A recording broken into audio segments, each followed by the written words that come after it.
Most people look at the crude oil price and think that tells them the story, and it doesn't. The number that actually matters right now is one you've probably never tracked, the crack spread.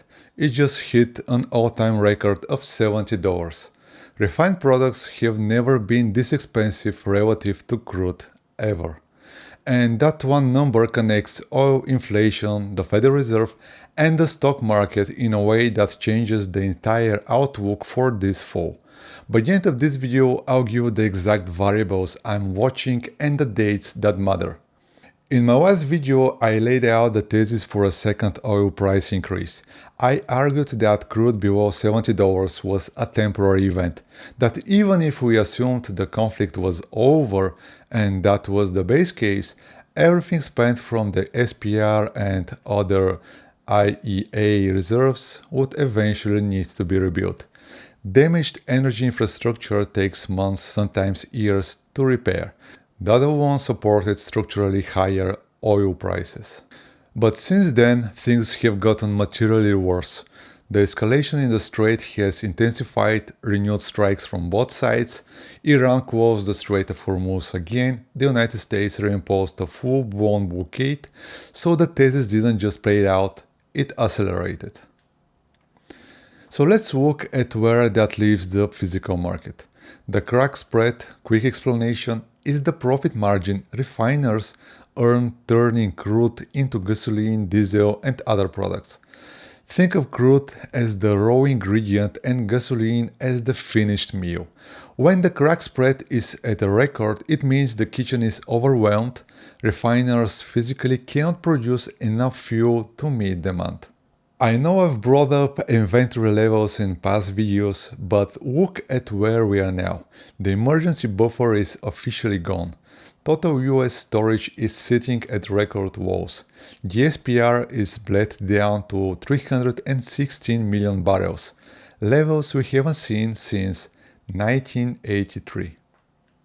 So let's look at what the institutional research actually says. Goldman Sachs put out a note this week, and the key line is this one. Gulf exports recovered to about 80% of pre-war levels after the ceasefire. Then the renewed strikes hit and the flows dropped back below 50%. That's 11 million barrels a day short of normal. They also pointed out we would likely see renewed inventory draws. You can see it in the shipping data. It isn't just Iran flatlining to zero. Look at inside Gulf ex-Iran and outside the Gulf loadings. They are both heavily compressed, dragging total Middle East product loadings down with them. And here is the part that deserves more attention. While the government is draining the SPR, commercial buyers, the big players, the refiners, are actually increasing their long positions in the COT data. They are buying and hedging into the dip. That tells you something about where the people with actual skin in the game think prices are headed. But here is where it gets interesting. Because oil isn't just an energy story, right now it is also an inflation story, and that changes the whole picture. Before I show you the inflation math, if you appreciate this no-fluff data-driven approach to the markets, hit the subscribe button right now. It helps support this independent research and ensures you won't miss the next macro update. Core PC, the Fed's preferred inflation goal, just printed 3.4% for May. That's the highest since October 2023. And the next read drops July 30th. Here is the math. If June overshoots above 3.5% with oil doing what it's doing, a September rate hike becomes nearly certain. If we see dramatic increase above 3.8%, then another rate hike would probably start to be priced in by traders before year end. And this is the variable I'm watching most closely, my quant liquidity indicator, which aggregates Fed's balance sheet, reverse repo, TGA and other data. It shows we're entering a liquidity drought from now through November. That yellow-red zone you see, the last two times it looked like this, the S&P corrected between 12 and 18%. So we're getting to the part that actually surprised me when I first saw it. And this is where it stops being abstract and starts affecting actual market positioning. If you've been following my previous videos, you know we've been tracking this next metric very closely. Look at this, FINRA margin depth relative to M2 money supply, 6.51%. That's an all-time record, higher than the dot-com peak, higher than 2007, higher than 2021. This ratio measures how much leverage exists in the system relative to actual liquidity. And it's already showing up. SOX, the semiconductor index, down over 20% from its June peak, officially in a bear market territory. South Korea's KOSPI down 25%, forced liquidation hitting 2.3 trillion won. These are leverage sensitive markets and they always crack first. Here is the mistake people make, and it's completely natural. They see the S&P 500 still near highs and think the leverage doesn't matter. It always matters. It just takes longer to show up in the large caps. And if you go back to the S&P chart, the measured move pattern we've been tracking in previous videos is still in play.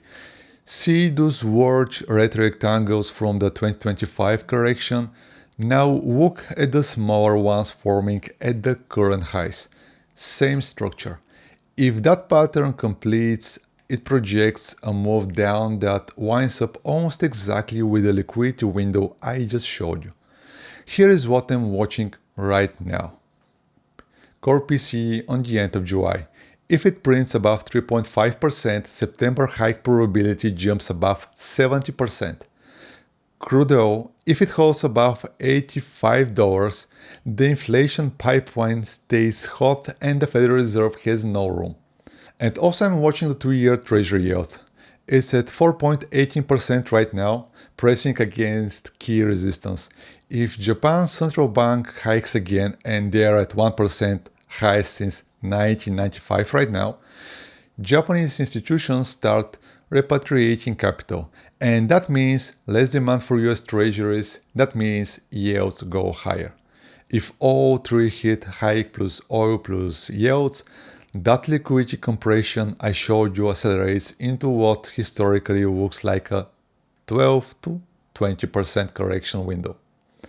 Now, this framework isn't perfect. If the PCE undershoots below 3.3%, if the Iran situation de-escalates and oil drops back below $70, most of this thesis breaks. In 1990, that exact thing happened. The Gulf War ended faster than expected and markets recovered within 6 months. So the resolution speed matters enormously. One more thing that is worth mentioning, gold is down to about 4,000. But Shanghai just shut down paper gold trading for retail, effective July 24th. That's not a bearish signal, that's a central bank's clearing the floor for physical accumulation. The PBOC has bought gold for 20 consecutive months. I'm watching the 3,500 level where I'll be adding more. Thank you for watching, see you in the next one.